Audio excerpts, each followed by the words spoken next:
За 5 шүлэг номны 2 дугаар шүлэг тэгш сондгой чанар будалт.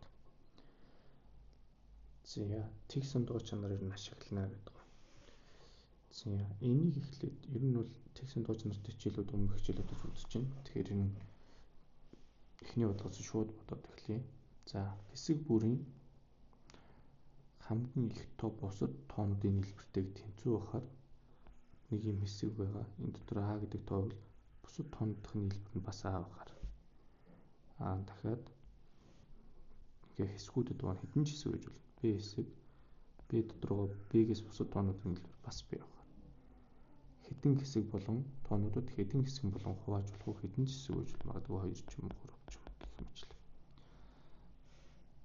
За тэгвэл би эндээс нэгээс ийм нийлбэрийг болъё. Нэгээс 21-ийн нийлбэрийг болъё. За нэгээс 21-ийг өмнөх хичээлүүдээс ойлгож учраас захын 2-ыг нэмээ 22, 22-ыг 21-ийн тоогоо 21-ээр мөржүүлэх 2-т бач.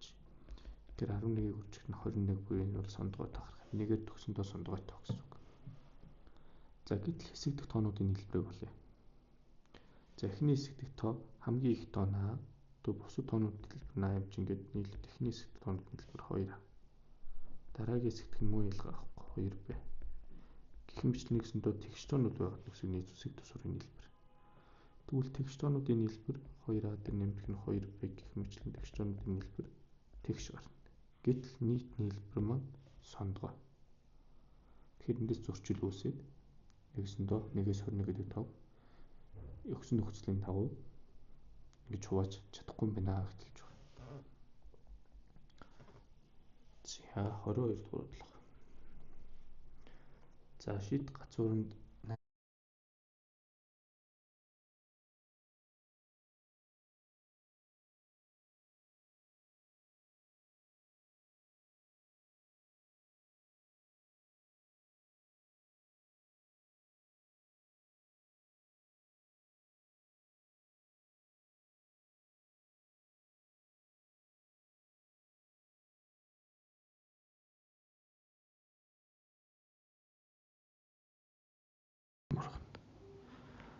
хоёр өөр жимс авах юм бол оронд нь нэг журж ургана. Хоёр өөр жимс алим гацууранд нэг жимс үлдэхэд тэр нь алим байж болох уу гэж асууж байна. Яста ганц алимыг үлдээж болох уу ингэж авсаар байгаа гэсэн үг. За тэгвэл миний хэлдэг уусаа юу юм гэхээр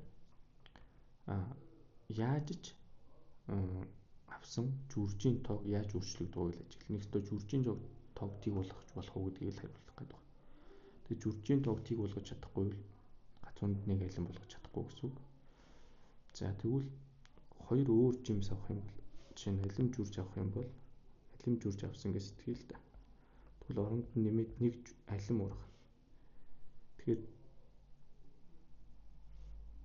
би андуурч байна. Хоёр ижлийг авбал шүү дээ. Хоёр өөрийг авбал оронд нь нэг жүрж ургана. Хоёр өөрийг авах юм бол хоёр өөр жимсийг авахд буцаад яах юм гэхэд нэг жүрж ургана.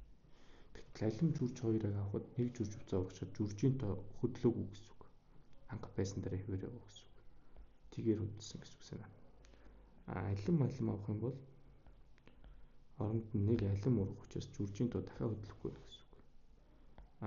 Жүрж авах юм бол оронд нь нэг алим ургах учраас жүржийн тоо хоёроор багасч байна гэсэн үг. Тэгэхээр би жүржийн тоог ер нь юу болох гэдэг вэ гэхээр тийг болох гэдэг. 7 гэдэг тоог би 0 ба 2-оор багасгаад асах нь 0, асах нь 2 ч юм уу ингэж багасгаад байхад хэзээч би тийг дээр авчиж чадахгүй. Яагаад гэвэл сондгой тоог тэгшээр хасаад тэгш дээр авчиж чадахгүй байхгүй би.